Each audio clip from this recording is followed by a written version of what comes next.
Brake சரியா? ஏய் பாப்பா பாப்பா ஏன் இறங்கிட்ட? நீ பேட் டச் பண்ண. நான் உனக்கு ஆட்டோ தானே பாப்பா ஓட்ட சொல்லி கொடுக்குறேன். நீ வா, நான் சொல்லி கொடுக்குறேன். நீ வா. இல்ல வரமாட்டேன். வா பாப்பா, நான் என்ன பண்ண போறேன்னா வா. இல்ல. ஏய் நீ நடந்தது யார்கிட்டயுமே நீ சொல்லக்கூடாது சரியா? அப்படி நீ சொல்றதா இருந்தா நீ ஸ்கூல்ல வாழ்த்தனை பண்ற எல்லாத்தையும் உங்க அப்பா கிட்ட சொல்லி கொடுத்து. சொல்லிக்கோ. நீ இப்ப ஒழுங்கா ஆட்டோ எடு, இல்லன்னா நான் கத்திடுவேன். நான் சும்மா சொன்ன பாப்பா, நீ நம்பிட்டியா? மாமா உங்ககிட்ட விளையாண்டேன் சரியா? ஏறு வா.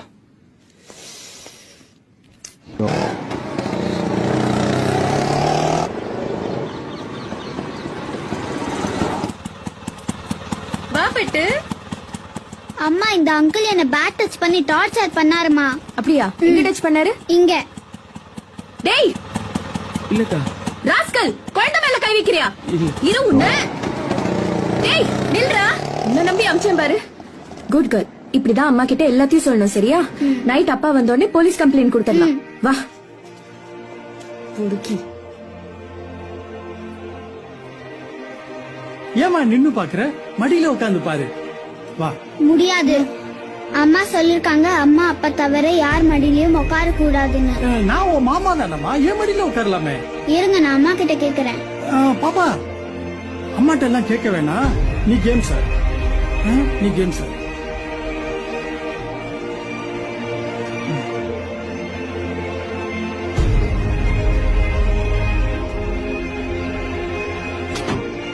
நீங்க எதுக்கு டோர் க்ளோஸ் பண்ணீங்க?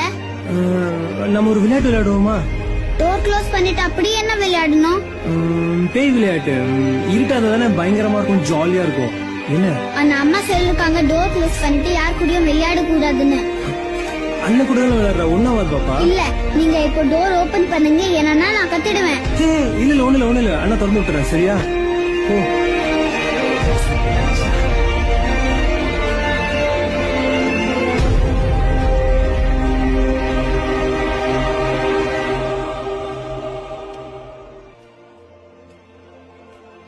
ஃபேஸ்புக்லயும் வாட்ஸ்அப்லயும் டிபி மாத்துறதுனால எதுவும் மாற போறது கிடையாது. நாம மாறணும். அப்பதான் நிஜமான மாற்றம் நிகழும். நம் குழந்தை வாழ்க்கை நம் கையில்.